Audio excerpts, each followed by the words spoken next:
स्वागत है आपका कैरियर प्लस कोचिंग के ऑनलाइन प्लेटफॉर्म पे। आज हम लोग राजस्थान शिक्षक पात्रता परीक्षा जो 27 फरवरी को पेपर है उसके ईवीएस का प्रैक्टिस सेट 14 देखेंगे।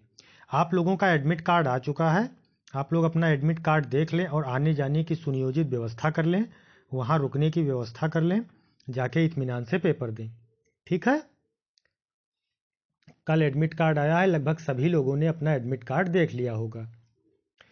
तो चलिए बढ़ते हैं आज के क्वेश्चन की तरफ। इससे पहले आप लोग चैनल को सब्सक्राइब और वीडियो को लाइक भी कर दिया करें, जिससे ज़्यादा से ज़्यादा लोगों तक यह कंटेंट पहुंच सके। तो चलिए आज के क्वेश्चन की तरफ बढ़ते हैं। आज का पहला क्वेश्चन कह रहा है, पौधों की जड़ों में जल को बूंद के रूप में उपलब्ध कराने की सिंचाई विधि को क्या कहते हैं? लिफ्ट सिंचाई, सूक्ष्म धारा सिंचाई, ड्रिप सिंचाई, लघु सिंचाई। तो पौधे के जड़ों में जो बूंद बूंद की सिंचाई की जाती है इसे हम लोग ड्रिप सिंचाई बोलते हैं, यानी विकल्प सी सही हो जाएगा। ठीक है, चलिए बढ़ते हैं क्वेश्चन नंबर 2 की तरफ। क्वेश्चन नंबर 2 कह रहा है, निम्नलिखित में से कौन सा कारक भूमि जल धारक क्षमता को नष्ट करता है? रासायनिक उर्वरक, जैविक उर्वरक, कंपोस्ट, उपयुक्त सभी। तो कंपोस्ट नहीं नष्ट करता है, रासायनिक उर्वरक नष्ट करता है, यानी विकल्प ए सही हो जाएगा। ठीक है, भूमि की जल धारण क्षमता को कौन नष्ट करता है? रासायनिक उर्वरक, यानी विकल्प आपका कौन सा सही हो जाएगा? ए विकल्प। चलिए बढ़ते हैं क्वेश्चन नंबर 3 की तरफ। पृथ्वी को नीला ग्रह क्यों कहते हैं? वायु के आवरण के कारण, जल की उपस्थिति के कारण, वनस्पतियों की उपस्थिति के कारण, मिट्टी चट्टानों के कारण। तो देखिए, पृथ्वी को नीला ग्रह इसलिए कहते हैं क्योंकि यहाँ पे जल की उपस्थिति है, और हम लोग जब किसी दूसरे ग्रह से पृथ्वी को देखते हैं तो ये हमें नीला दिखाई पड़ती है, इसीलिए पृथ्वी को नीला ग्रह कहते हैं। तो कौन सा विकल्प सही हो जाएगा? जल की उपस्थिति के कारण। चलिए बढ़ते हैं क्वेश्चन नंबर 4 की तरफ। सामान्यतः कितने प्रतिशत भूमिगत जल का उपयोग किया जा सकता है? 60%, 70%, 80%, 90%। तो देखिए 90%, लगभग 90% भूमिगत जल का उपयोग किया जा सकता है, यानी विकल्प कौन सा सही हो जाएगा? डी विकल्प, 90%। 5वां नंबर कह रहा है, पृथ्वी पर कितने प्रतिशत जल शुद्ध और स्वच्छ है? 5%, 1.5%, 0.3%, 3%। तो पृथ्वी पर 3% जल लगभग शुद्ध है, बाकी जल क्या है? अम्लीय है। तो विकल्प डी सही हो जाएगा, 3%। इंदिरा गांधी नहर परियोजना किस राज्य से संबंधित है? उत्तर प्रदेश से, मध्य प्रदेश से, राजस्थान से, बिहार से। तो इंदिरा गांधी नहर जो है ये राजस्थान से संबंधित है, यानी विकल्प आपका सी सही हो जाएगा। चलिए बढ़ते हैं क्वेश्चन नंबर 7 की तरफ। कह रहा भूमंडलीय जल का कितना प्रतिशत भाग लवणीय जल है? तो कितना प्रतिशत भाग लवणीय जल है? लगभग 97%, यानी विकल्प बी सही हो जाएगा। चलिए बढ़ते हैं क्वेश्चन नंबर 8 की तरफ। निम्नलिखित में से कौन सा पारिस्थितिकी तंत्र अजैविक घटक है? पारिस्थितिकी तंत्र का अजैविक घटक है। वायु, मृदा, जीव जंतु, वनस्पति, मृदा, जल, जीव जंतु, वनस्पति, सूक्ष्म जीव, वायु, खनिज, जल। तो कौन सा विकल्प सही हो जाएगा? डी विकल्प, वायु, खनिज, जल, यानी विकल्प डी सही हो जाएगा। 9वां नंबर कह रहा है, विश्व पर्यावरण दिवस मनाया जाता है 5 जून, 5 जुलाई, 20 जुलाई, 8 अक्टूबर को। तो विश्व पर्यावरण दिवस कब मनाया जाता है? 5 जून को, यानी विकल्प ए सही हो जाएगा। फिर है अगला क्वेश्चन, वर्तमान में ऊर्जा संकट से उबरने के लिए किस प्रकार की ऊर्जा प्राप्त किए जाने की आवश्यकता है? मतलब भविष्य में ऊर्जा का स्रोत आप किसे मान रहे हैं? सौर ऊर्जा, पवन ऊर्जा, भूगर्भ तापीय ऊर्जा, उपयुक्त सभी। तो कौन सा विकल्प सही हो जाएगा आपका? सौर ऊर्जा भी भविष्य की ऊर्जा है, पवन ऊर्जा भी है, और भूगर्भ तापीय ऊर्जा भी है, इसलिए विकल्प डी उपयुक्त सभी सही हो जाएगा। चलिए बढ़ते हैं क्वेश्चन नंबर 11 की तरफ। मेधा पाटेकर संबंधित हैं एपिको आंदोलन से, चिपको आंदोलन से, शांत घाटी आंदोलन से, नर्मदा बचाओ आंदोलन से। तो मेधा पाटेकर जी ने कौन सा आंदोलन चलाया था? नर्मदा बचाओ आंदोलन, यानी विकल्प डी सही हो जाएगा।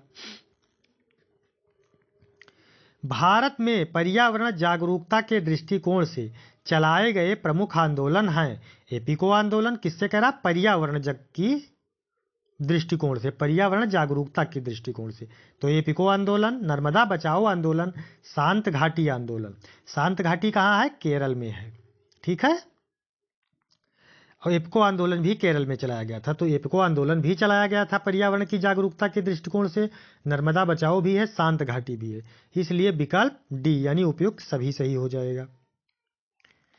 13 नंबर कह रहा है क्वेटो सम्मेलन का आयोजन वर्ष है 1992, 1995, 1997, 2000, सन 2000।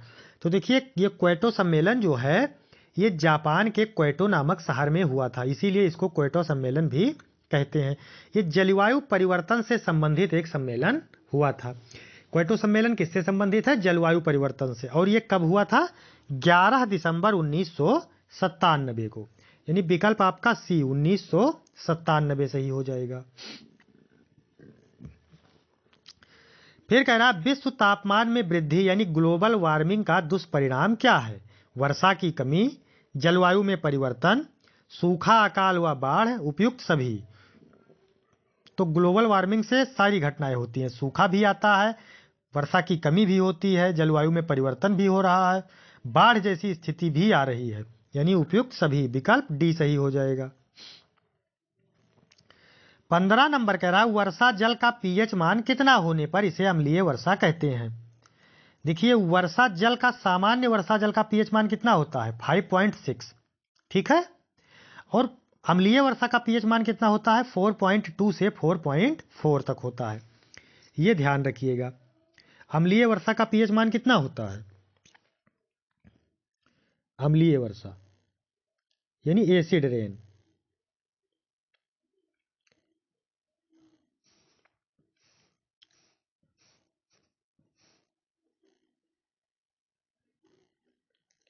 अम्लीय वर्षा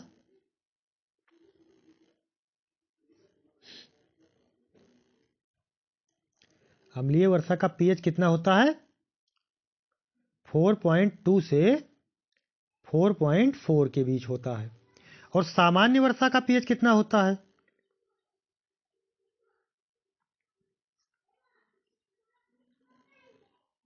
सामान्य वर्षा का पीएच 5.6 होता है, ठीक है।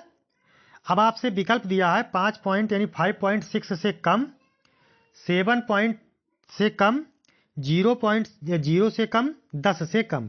तो देखिए 7 से जब ऊपर जब जाएगा तब तो वो कैसी वर्षा हो जाएगी? क्षारीय वर्षा, क्योंकि 7 के नीचे अम्ल होता है और 7 के ऊपर क्षार होता है। तो विकल्प आप में 4.2 से 4.4 के बीच में कोई नहीं दिया, इसलिए आप 5.6 से कम तो विकल्प दिया है। तो आपका कौन सा विकल्प सही हो जाएगा? 5.6 से कम, यानी विकल्प ए सही हो जाएगा। 16 नंबर कह रहा अत्यंत क्षारीय जल का पीएच मान क्या होगा? तो जो जितना ऊपर जाएगा वही उतना क्षारीय होगा, 7 से ऊपर क्षारीय होता है। तो सबसे अधिक 14 तक हो, 0 से 14 के बीच पीएच पैमाना होता है। तो सबसे अधिक क्षारीय कब होगा? जब पीएच स्केल पे उसकी वैल्यू 14 होगी, यानी सबसे अधिक क्षारीय 14 हो जाएगा। फिर कह रहा अत्यंत अम्लीय जल का पीएच मान क्या होगा? तो अत्यंत अम्लीय जब 7 से कम होगा उस हिसाब से अम्लीय होगा, 5 होगा तो कम अम्लीय होगा, 4 होगा ज़्यादा अम्लीय होगा, 3 होगा और अधिक अम्लीय होगा, और 0 तक होता है। तो सबसे अधिक अम्लीय जल कब होगा? जब उसका पीएच वैल्यू 0 होगी, यानी विकल्प ए सही हो जाएगा। 18 नंबर कह रहा पीएच पैमाना पाया जाता है 0 से 14 के मध्य, 5 से 10 के मध्य, 10 से 14 के मध्य, 3 से 14 के मध्य। तो पीएच पैमाना में कितनी डिजिट होती हैं? 0 से 14 के मध्य कुल 15 डिजिट होती हैं। चलिए बढ़ते हैं 19 नंबर की तरफ। सीएफसी का प्रयोग किया जाता है वातावरण अनुकूलित यंत्रों के उद्योग में, प्लास्टिक व दवा उद्योग में, प्रशीतक उद्योग में, प्रशीतक माने रेफ्रिजरेटर में, उपयुक्त सभी में। तो सीएफसी यानी क्लोरोफ्लोरोकार्बन का उपयोग इन सभी में किया जाता है, तो विकल्प डी सही हो जाएगा। एसी में किया जाता है, रेफ्रिजरेटर में किया जाता है। निम्न में से किसे चमत्कारी यौगिक की संज्ञा दी गई है? तो सीएफसी को चमत्कारी यौगिक की संज्ञा दी गई है, यानी विकल्प ए सही हो जाएगा। ठीक है, चलिए बढ़ते हैं क्वेश्चन नंबर 21 की तरफ। विकास द्वारा उत्पन्न पर्यावरणीय समस्या कौन सी है? विकासीय द्वारा, जो विकास से उत्पन्न होने वाली, ऊर्जा संकट, जलवायु में परिवर्तन, वैश्विक तापमान में वृद्धि, उपयुक्त सभी। तो ये सारी समस्या, ऊर्जा संकट भी होगा, जलवायु में परिवर्तन भी होगा और वैश्विक तापमान में वृद्धि भी होगी, यानी विकल्प डी उपयुक्त सभी सही हो जाएगा। 22 नंबर कह रहा पर्यावरण संरक्षण का उपाय है प्रदूषण पर नियंत्रण, वनोन्मूलन पर रोक तथा वनारोपण, जनसंख्या नियंत्रण, उपयुक्त सभी।